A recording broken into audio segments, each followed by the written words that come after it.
About 8 years ago, as a newly minted priest, I was assigned to teach high school theology. And one day after class, a student came to me and she said, "Father, can I talk to you?" I said, "Sure."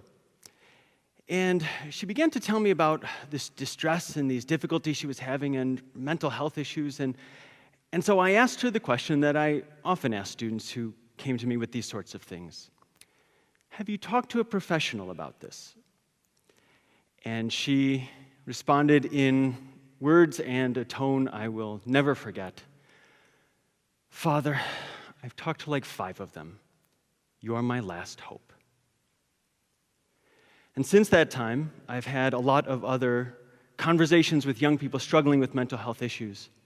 And what I have noticed in those conversations is that one of the driving forces behind a lot of mental health issues are painful and powerful questions that either have bad answers or no answers. And so today, I want to talk to you about how pursuing religion and taking it seriously can be helpful to your mental health. Now, that there is a religious aspect to mental health might be somewhat surprising because I think often in our society we're presented with the idea of mental health as a medical or perhaps even merely medicinal issue. You feel bad, you go to doctor, you get drugs, you take drugs, you feel better. But there are really good scientific reasons for doubting that that is the whole picture. If you spend a little time on Google Scholar researching mental health, you'll find that there's a plethora of articles detailing lots of things that actually can help our mental health. Things as varied as sunshine and good sleep habits, diet and exercise, solid friends, an empathetic therapist.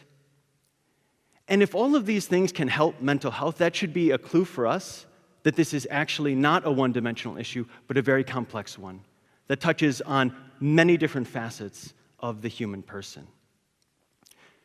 I want to draw your attention to just one of those studies. In 2008, a team of researchers headed by Irving Kirsch, who's now at Harvard Medical School, did a meta-analysis of all of the studies done by the drug companies on 6 of the top-selling SSRIs, select serotonin reuptake inhibitors, that are often prescribed for depression. So this class would include Paxil, Zoloft, Prozac. And the team analyzed all these studies, and when they published their findings, they came to 2 major conclusions. The first was that SSRIs do not solve depression, but they do have a modest positive impact. The second and much more controversial conclusion was that 80% of that modest positive impact could be attributed to the placebo effect. People got better because they thought the drugs would make them better.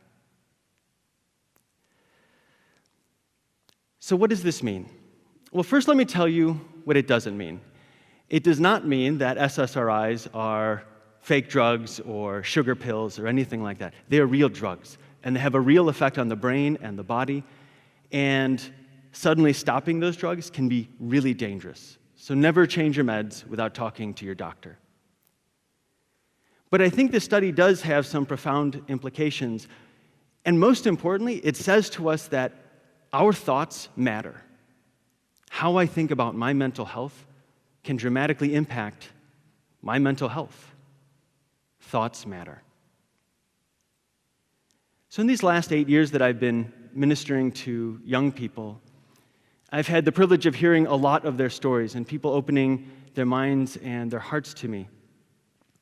One of the things that I've noticed of those who are struggling with mental health issues is that, well, in the background, there's often some kind of painful experience. It could be the pain of being deeply wounded in an important relationship. It could be the pain of doing something that one is deeply ashamed of. It could be the pain of a severe loss, like the death of a loved one.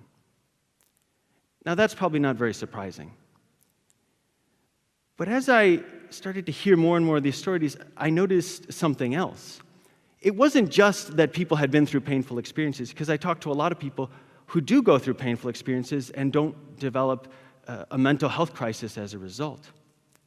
What I noticed is that those who struggled the most with mental health issues not only had a painful experience, but that experience had generated a series of very powerful and painful questions.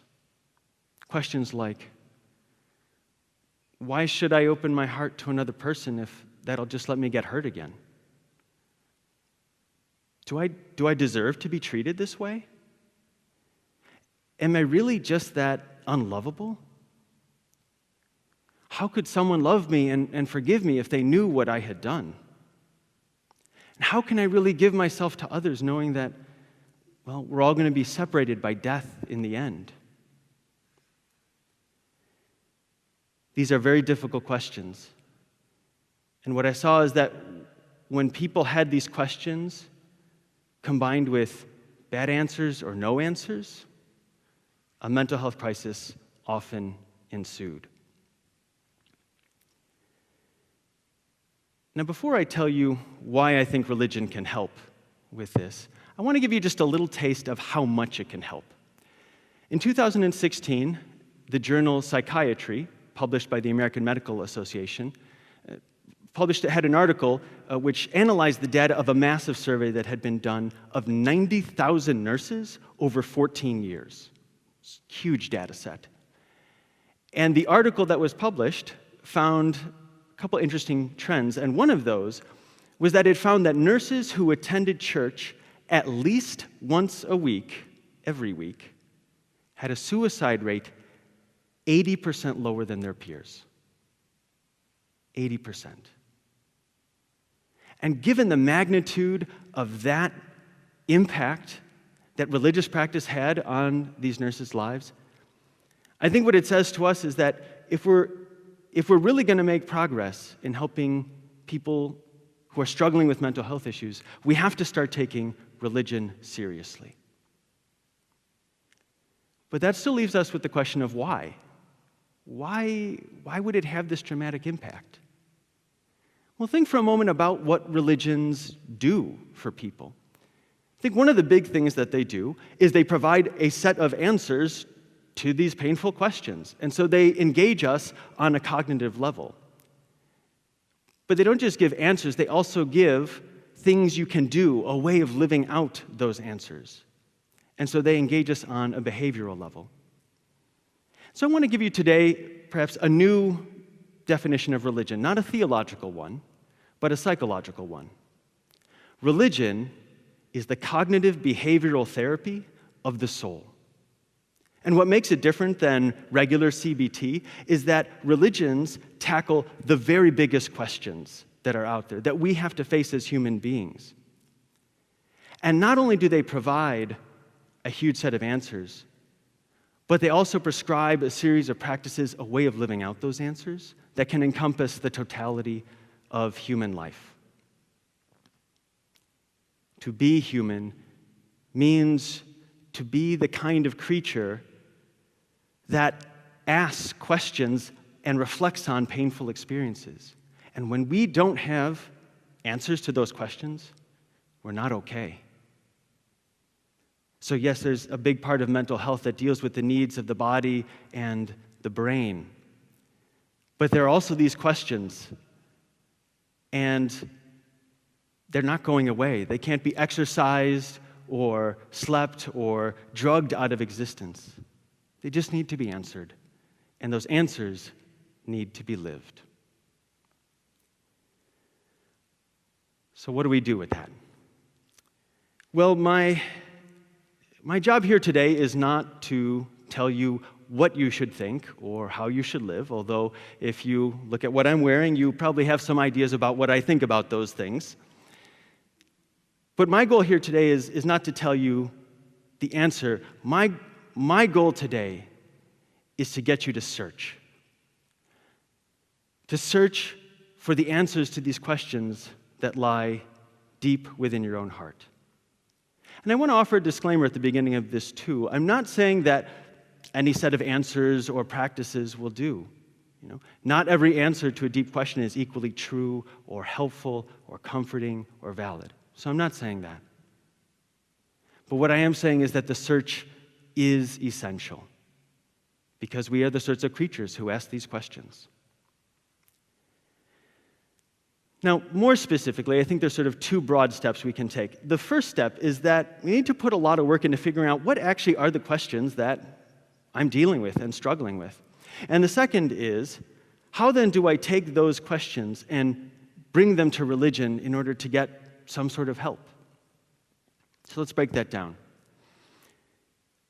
It's not always easy to know the answers or the questions that are deep within our hearts. Why? Because these are painful questions.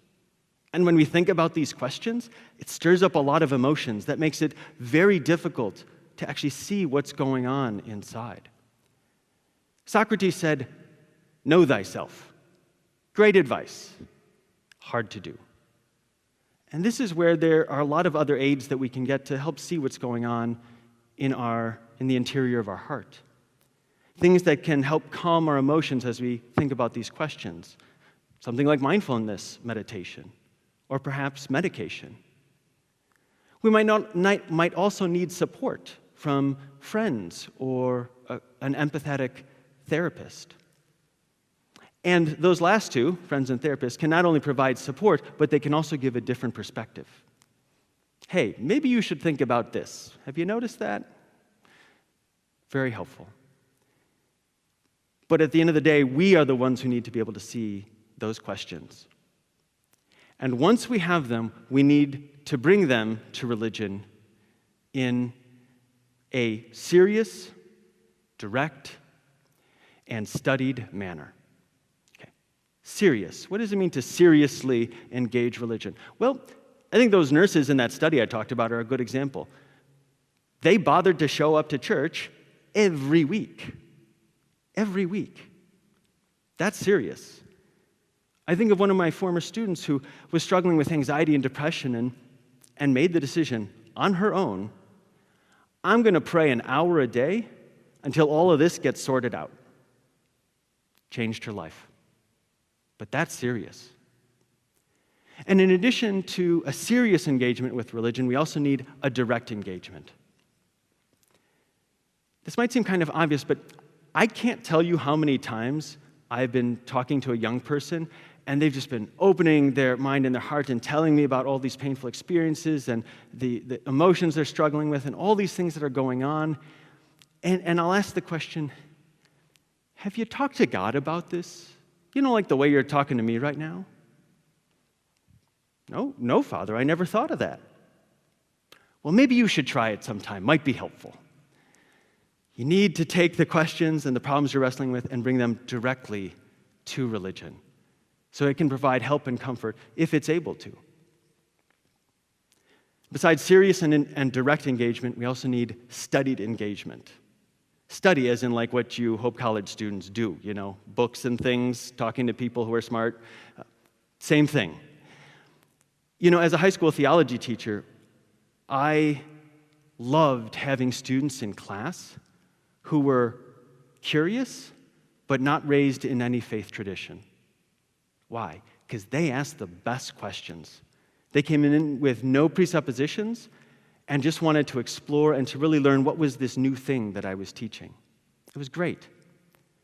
And I think it's that same kind of openness and curiosity that oftentimes we need to have in engaging with religions. And that means getting help from the living and the dead. You know, for the living, talk to people who actually know their tradition, and not just know it, but have allowed that tradition to change their lives. Those are the people you want to talk to.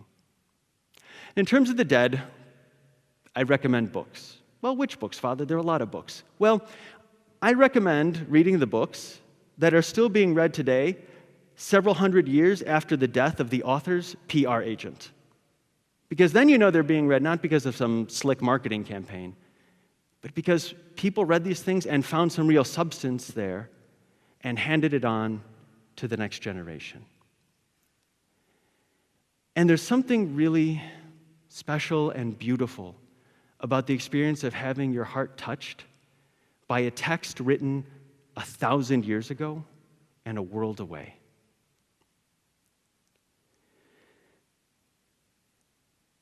The mental health crisis in our country is grave.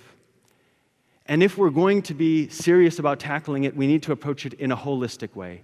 And that means recognizing that we are the sorts of creatures that not only have painful experiences, but have profound questions. Questions that need answering and answers that need to be lived.